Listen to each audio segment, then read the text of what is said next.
Good morning, everybody, or as I like to say, bienvenidos a todos. It is my absolute pleasure to be here this morning. My name is Angie Rivera Malpieri, and I am honored to serve as the chairman of the board for the Regional Transportation District.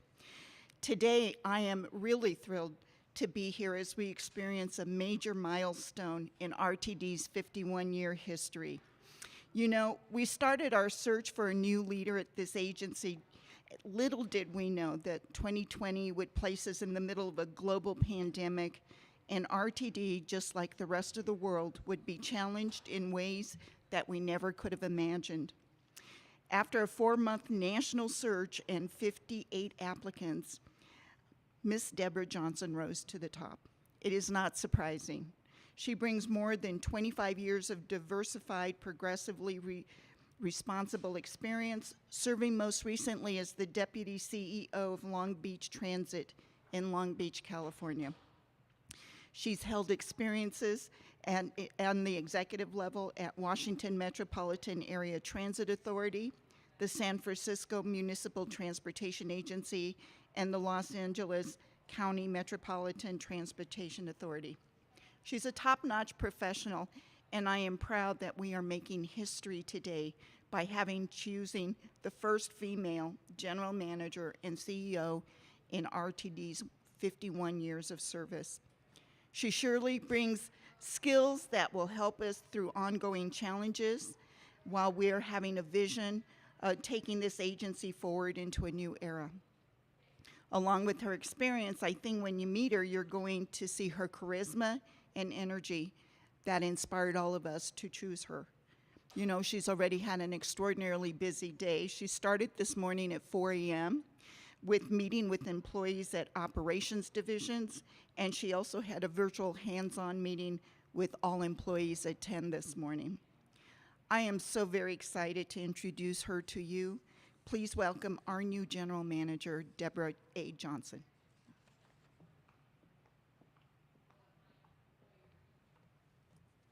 Thank you very much, Chair Malpieri, and good afternoon to all of you.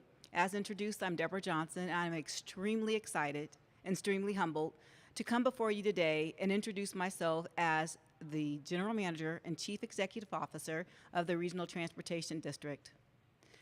As stated, I happen to be the first woman, but let's be clear, it's my intention that it won't be the last. As I take on the reins and shepherd this organization over the course of the next several years, I believe I have a dubious responsibility to ensure that I work collectively with all the stakeholders, with our customers, and most importantly, with our employees to make this organization the best that it possibly can be. What I do want to do this morning is take a couple of minutes just to let you know a little bit about Debra Johnson. Outside of the bio that you heard from the chair, let you know about who I am. I actually hail from Fresno, California.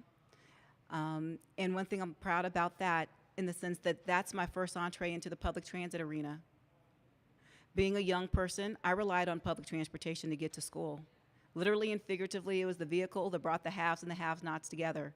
It enabled me to be able to experience things that I might not otherwise have had the opportunity to do, meaning that I was able to go to different schools that have helped me propel forward. Throughout the course of my maturation process, going on to college, I relied on public transportation. And really what's interesting with me standing before you today, being a woman of color, more specifically being a Black woman, looking at how transportation helps to unleash people from the limitations in which they may have in life. Because I can say specifically, as you look at research that's been done by the Pew Research Center, 54% of transit ridership across the country are single mothers of color. And recognizing that oftentimes in this country, decisions are made by others that aren't in that demographic is extremely important to me, and I recognize that I have the responsibility to move us forward. But I recognize it's going to take a lot of people in which to do that because I cannot run this organization by myself. So over the course of the next 100 days, working in tandem with the chair and the members of the RTD team, I plan to ensure that I can evaluate and assess what I don't know, because in order to be successful, I have to be willing to listen more than I speak, and be willing to put my best foot forward so that we can collectively face the challenges that face us. More specifically, let's be clear, we are in unprecedented times. COVID-19 has brought things that we wouldn't think we would see in our lifetime. Recognizing that I'm a person in the people business and I enjoy being a servant leader, it's important to me that we are moving essential people to get them where they need to go. But I would be remiss not to recognize that we have essential employees that is making that a reality day to day. With the financial challenges upon us, recognizing there'll be tough decisions that are abound, but literally and figuratively, you cannot spell challenge without change. I encourage us all to be flexible and agile as we forge this road ahead, and hoping for the best and being optimistic that business unusual will become business as usual as we wait to see what we can do collectively as a region to ensure that we're moving people and getting them where they need to go when they want to get there. So with that as a brief entree, I'd be more than happy to entertain any questions you may have for me as I embark on this new journey as the new General Manager and CEO here at the Regional Transportation District. Thank you very much, Deborah, and thank all of you for joining us. We will be taking questions through the chat area if you're joining us through the Teams link, or we can go ahead and take questions live from people who have called in. And so I would ask whoever might want to be up first if anyone is ready to pose a question to Ms. Johnson.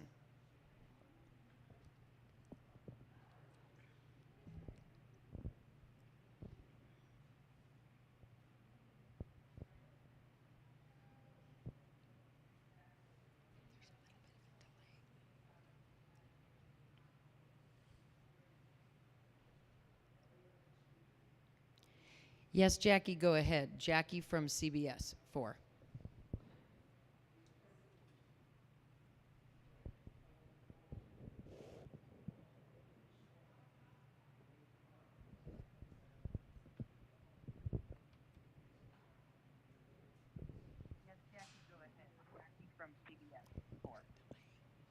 Great. My first question is just how do you plan on tackling some of the delays that we've had recently? We've talked a lot about that, so how do we fix that? I'm sorry, I did not hear the question.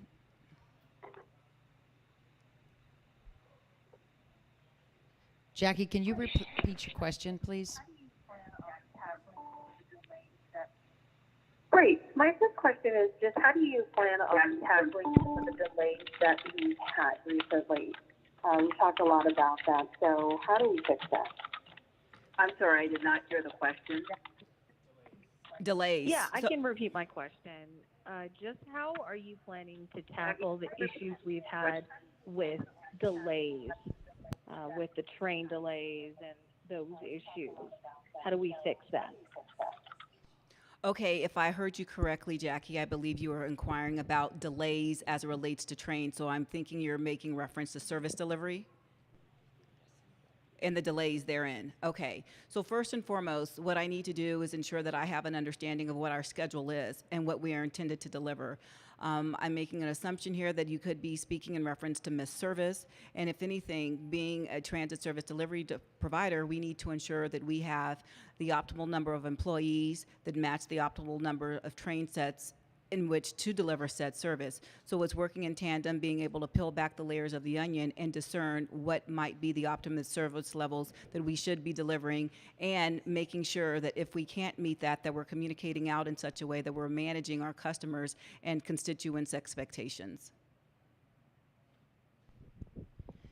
Thank you very much, Deborah. There is, just for those of you who are listening in, there's a slight delay. As you know, when we're doing these meetings virtually, oftentimes there's a delay in the audio. And so we will go to Ed Sealover next from the Denver Business Journal. Ed?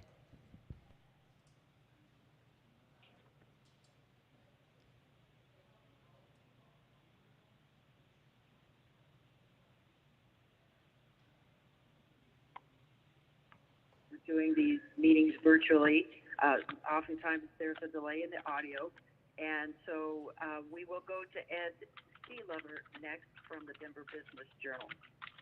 Ed? Great. Well, thank you very much. I hope you can hear me. I know that the RTD has long had a debate over the provision of services to those who are absolutely RTD dependent versus the provision of services to kind of suburban communities that tend to pay larger amounts of their way. How do you view that debate? I mean, where do we need to concentrate our resources right now? All right, well, thank you very much for the question. And if anything, recognizing this is day one, I'm going to have to assess these issues. But on the face of it, how I would address that question is that we do have different elements of service, and some of it's core service, meaning that we have higher service delivery models in certain aspects of our service area. I think what we need to do is assess the optimal service delivery model and ensuring that we are optimizing state taxpayer dollars in a way in which we are delivering the services that will capture the vast majority of ridership that we're anticipating to maximize the assets that we have as we go forward. So recognizing that it is a trade-off, we have to figure out where we can balance those and meet in the middle to ensure that we have optimum service models to serve every facet of the great service area that we have.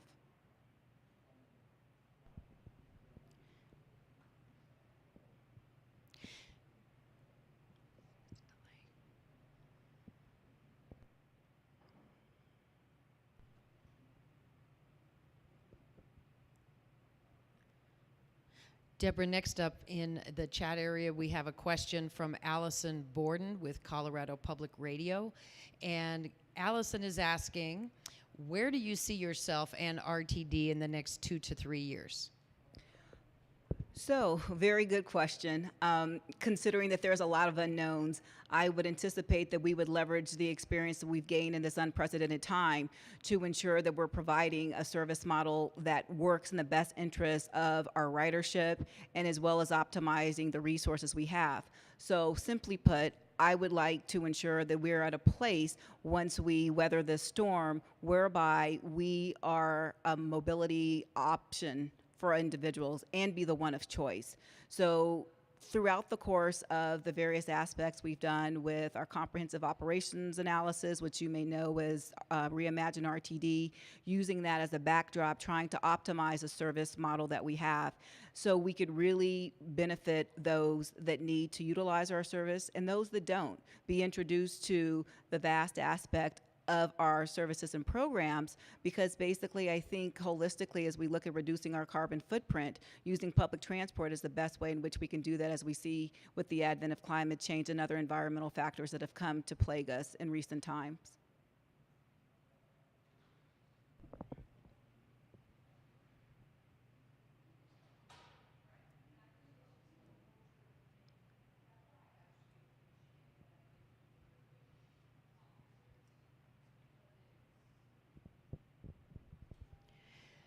Okay, if anyone wants to ask a question, we ask that you ask it through the live chat area. That will be most efficient. I know some of you have had a little technical difficulties, and some of you are just calling in and are not through the Teams meeting. So we're happy to direct you to the chat area if possible.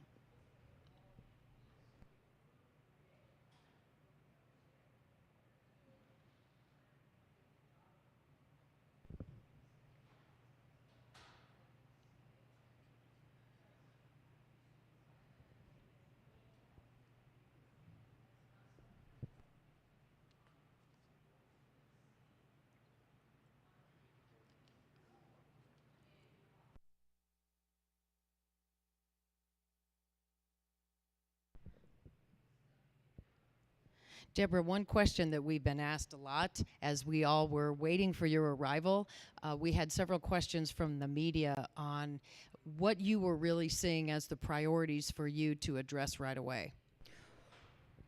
Very good question, and thank you for posing that. I think, if anything, the things that we need to address right away are how we are basically being able to operate in this environment in which no one in our generation has seen. And I think, if anything, it's ensuring the safety and the health and welfare of our frontline employees and our customers that are utilizing our services. And so basically being flexible and agile with how we go about delivering said service, and being open to new ideas and continuous improvement as we forge ahead. Because one thing is for certain, we don't know what we don't know, and that's what this pandemic has showed us. So if anything, repeating what I said with an emphasis on being flexible and agile, I think is one thing for certain that we need to take into account with all that we do going forward.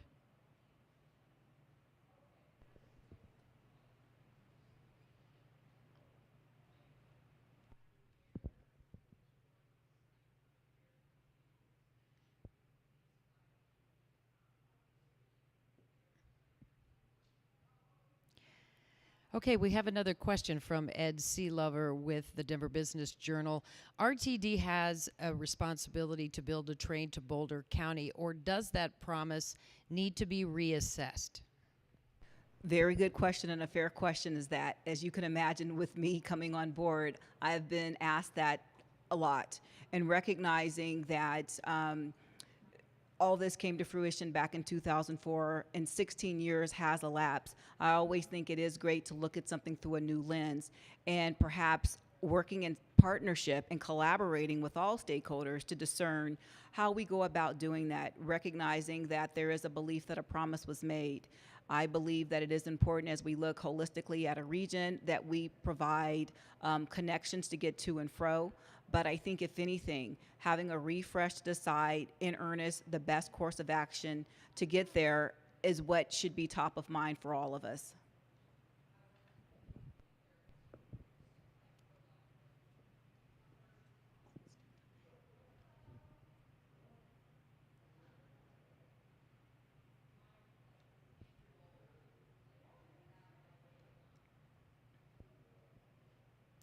Next question, Debra, is from Andy Bosselman, who's a freelance writer. So I will read verbatim Andy's comments. Ms. Johnson, as a former San Franciscan, I'd like to welcome you to Denver. I'm a freelance opinion columnist at the Denver Post. Last month, I called for disbanding the RTD elected board of directors in favor of an appointed board. I've written about how current structure of the board is set up to fail, and I'm afraid it will also set you up to fail. The current structure gives disproportionate power to suburban districts, which has emphasized providing low ridership service to sparsely populated areas and caused ridership to decline. This comes at the expense of service-denser urban places that could increase ridership. Do you have any interest or ability to address the problems of the current board structure? That's a lot to unpack, Debra, but that would be about the RTD board structure. Right. Appreciate that question. Recognizing that there's a lot of different governing structures as we look at policy boards. And in the course of my career, I've had the opportunity to work for a myriad of them. Having held from the Bay Area, as indicated, that I worked early in my career as a government relations manager for the Bay Area Rapid Transit District that's directly appointed by a constituency as well. I've had the opportunity to work for others that are appointed elected officials, and I've worked for community boards and joint powers authorities. So recognizing all of that as a backdrop, I believe, if anything, when you have a policy body, that they do have an obligation to set forward policy, and me as the CEO have an obligation to work in tandem from an administrative vantage point and carry that forward day to day.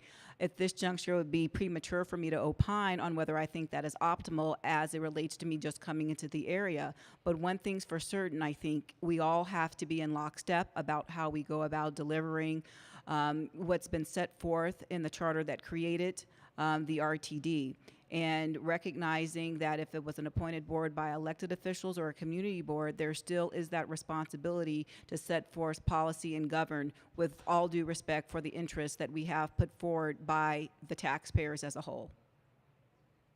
Thank you, Debra. Next question is from John Murray with the Denver Post. And John is asking, Debra, what is the latest financial plan for the next year in terms of the number of union and non-union staff reductions? And are there any further changes under consideration for the budget before next week's board adoption? What are your thoughts on the plan that they have worked out? This would be for the financial plan and the staff reductions, Deborah. Okay, thank you very much for the question, and I believe it's a fair question. Recognizing that I've been on the payroll since 4 a.m. this morning, I am rolling up my sleeves and delving deeply into that. When I was in the recruitment process, I said I would have a briefing on the financial plans that we had going forward, and recognizing that there's been a myriad of change and fluidity with that as we've seen adjustments with the economy and the projections put forth by the lead school.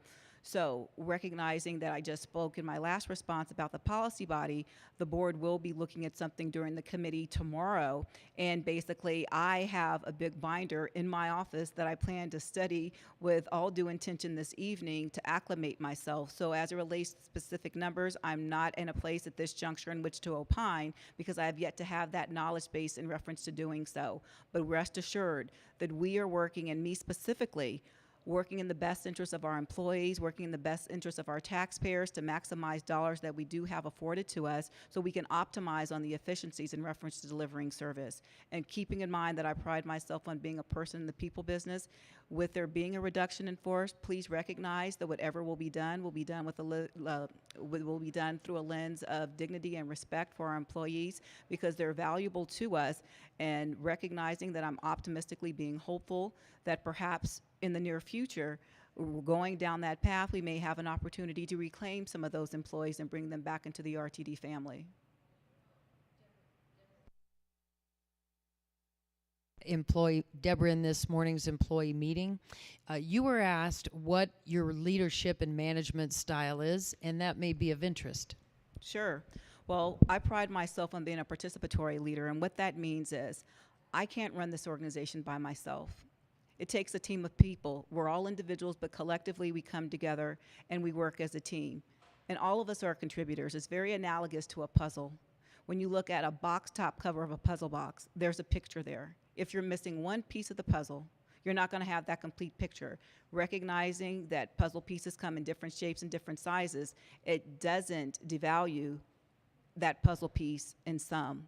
So the vantage point from which I come is that I have to engage, I have to lead, and model the behavior. And if anything, I have to be accountable. And I pride myself on being truthful and transparent and operate with integrity. And I have a couple of teachable points of view that have come to fruition over the course of my career and my personal experience. So with that, I believe in closed mouths don't get fed. Meaning, if there's something to say, speak up, be engaged, be a part of it. Bad news doesn't get better with time. What I mean is, if there's a problem, raise the flag. I want to hear it. Also, growing up, my mother would share with my sister and I, closed mouths don't get fed. So if you want to eat, you have to open your mouth. And that means, hey, all of us are in this together. I want to hear what you have to say. Sometimes I may not like it, but a good leader is willing to take that input because I don't know what I don't know. Also, failure isn't final, it's feedback. And so basically we're going to make mistakes, but we have to have the willingness and openness to learn from said mistakes so we can chart a new path. That's evident. I'm standing here with these lights shining on me, and how many times did it take Thomas Alva Edison to invent the light bulb? And then last but not least, lean in. Sit at the table and lean in. And what I mean by that is you have to be engaged. Don't be in the periphery. Don't sit around the perimeter of the room.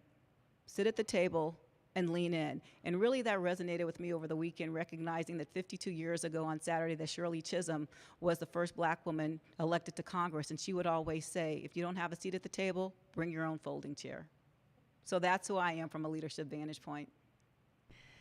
Thank you, Deborah. And Jacqueline Quinn from CBS 4 is asking, what does it feel like to be a woman of color taking over this agency? Well, in light of what transpired on Saturday, it feels good, but it also feels like this should have been done a very long time ago. But recognizing I have a responsibility, that I can't be the last. I got to make sure that I don't step on the glass, because we got to sweep it up, because there's going to be more coming. So I feel as if I have been bestowed a great honor. It doesn't fall lightly on me, and I'm going to be the person my mother raised me to be and be the ultimate leader that I possibly can, because I know it's in me, because that's who I am. Okay, we're going to ask if there are any other questions, if people want to put it through the YouTube chat or through the chat on Teams.